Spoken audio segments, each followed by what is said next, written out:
Okay, these are my honest impressions of Assetto Corsa EVO. I haven't been paid. I've bought this game with my own money, and I'm going to be completely truthful with you as I have been through the whole development of Assetto Corsa EVO. I'm going to let you know what's in the game, what's working well, what's not working well, what's been included, what seems to be missing that I've paid for, and all the stuff around handling and everything as well. In fact, we're going to start with handling. So hopefully by the end of this video, you're going to know whether you should drop the about £30 on Assetto Corsa EVO or not. So this is Suzuka. Firstly, you can see that I'm running on a 4090 graphics card. At this moment in time, this is the fastest computer in the world you can buy. The graphics don't get better than this. So this is the high watermark. You can see on the rev tachometer, the rev meter, it's quite jerky. It's not very smooth. It'd be really nice if that was smooth. We've obviously got the PSIs for the tyres as well. That kind of, it's getting into more like ACC tyre pressure simulator. I'm not a massive fan of it, but we got that there. And we've got this really basic UI. You can see around us the graphics, quite nice detailing here at Suzuka. We're in the Mercedes AMG, and we've got these different camera angles. Got in the cockpit with the race logic. Same thing I have here. So always nice to kind of see that in the cars as well, basically in all of them. We've got the one here without the wheel. We've got the bonnet, which is, there's too much bonnet here, I think, but we can change that. We've got low to the ground. We've got my favourite third person, and we've got another third person as well. But let's start here because I really like the handling. So my first impression, honest first impression is, this is what I was experiencing in Germany at the Expo. Rather than let me talk about it, let me show you. The back end is going to be responding to both of the pedal inputs, and it's not going to be an easy journey through the S's here at Suzuka. It's going to want to go, it's going to want to slide. I can hear the tyres. There is going to be a lot of counter steering. It's not as easy as just feeding in the throttle and coming off the brake. It's more complicated than that. Coming into the Japanese Lesmos now. We'll try and brake in a straight line. Turn it in. That's going to be a huge amount of curb. Running wide. And you can see there, squirrely on the exit. Now letting it rev out into the hairpin little lift. Oh, too deep on the power now. Oh, completely lost it. You can see we've even got TC on. This is on expert settings, but you know, these cars have TC in real life. But even with that, you can see it's a bit of a slidey monster. Into spoon now. Again, more counter steering from me. Trying to find that elusive apex. Not really. And then it's going to be 130R. See how the car looks to be handling on the road here.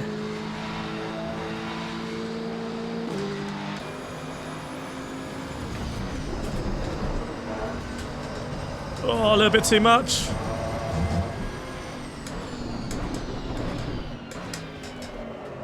And what we'll do is,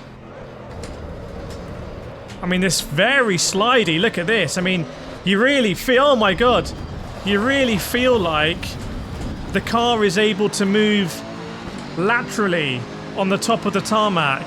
It's very different to Gran Turismo 7. It's very different to Rennsport, which is like Gran Turismo 7 in my opinion.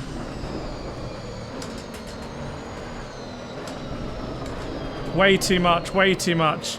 So, just to explain what I've got here, we're on a Moser R12, and I've got Simucube active pedals. Bit of a pain to get them working, but they're working now. I'm going to do a lot of videos showing you different equipment like Thrustmaster and Logitech and all that stuff as well. But the handling for me is good.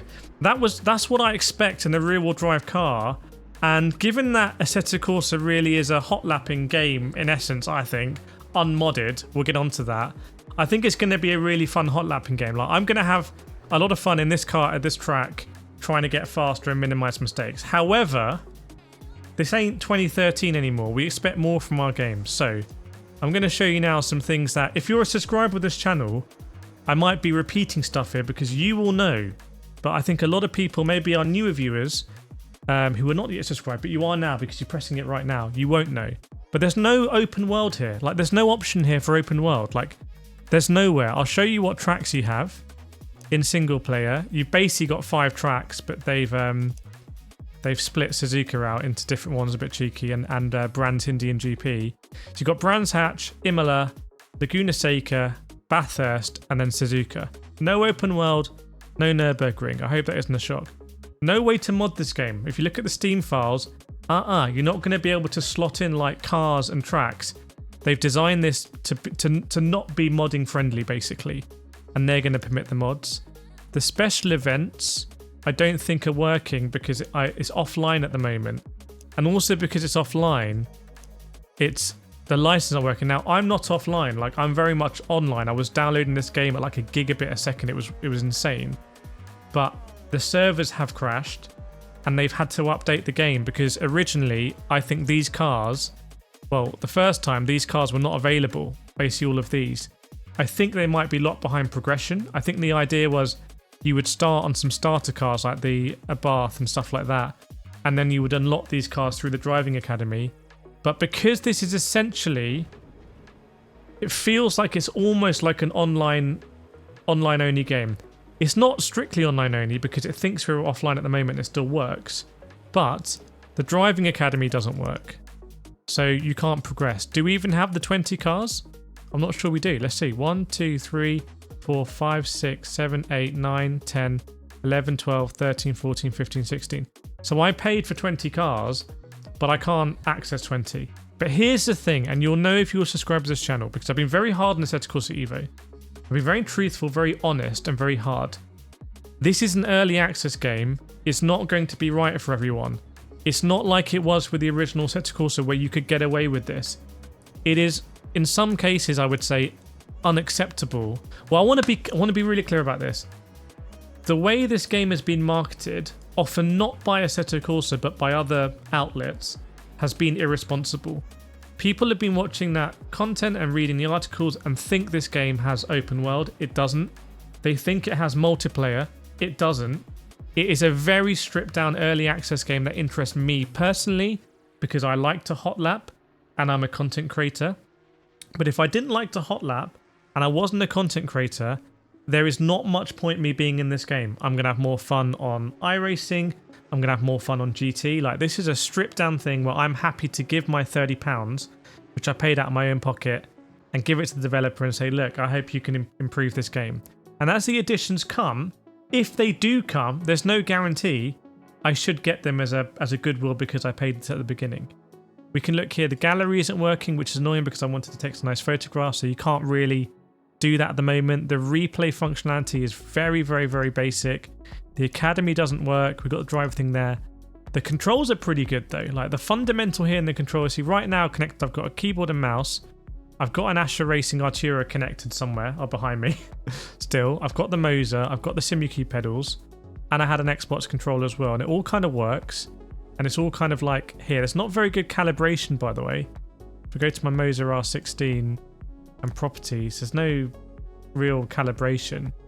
And for my pedals as well, there's no real calibration there. But at this level, you can calibrate your stuff in the kind of like Moser Pit House and the SimuCube software. You do have the stuff here you can look at, which is quite cool. So we can change the location of the car. This is something I was messing around with at the Sim Racing Expo. Surprised no one else did because it's quite fun to do. I would like to have this as a screensaver in the day where it can just be your screensaver. You can have that one for free, Assetto Corsa, and you can change stuff like that, and that's all very interesting, and you can move around, and it's very responsive actually, which is quite nice. But other than that, my honest first impressions, there isn't a lot to, I've literally just shown you everything there is to do in this game. So I enjoy the fundamental handling. There's not a lot of content, although I will go through all of these cars. Let me just check. Can I rent the other cars? Let me just check. No, I can't. It's greyed out, so I can't rent them. So there's 4 cars missing. But I can choose all the cars here with some very basic alternate liveries. Like, this is where you're going to miss the modding. You're going to miss modding big time here. People were like, when I made my video, no modding is a big problem. You're really going to miss the modding when it comes to stuff like liveries, honestly. Like, it's a big deal. And here are the assists as well, by the way. So I just went straight on expert. So I've got those ones. So I think TC must be on in some way. But I'm not exactly sure yet. Let me know what you think in the comments. Did you know? Are you like, yeah, just what do you think of Assetto Corsa EVO in early access? Just let me know your thoughts. Put it all down there. That's going to help me make the content that you guys and girls want to see. If you're not subscribed for some reason, make sure to hit subscribe and share this video on the forums with your mates as well. I hope it helps you as we start this journey in Assetto Corsa EVO. I'll see you next time.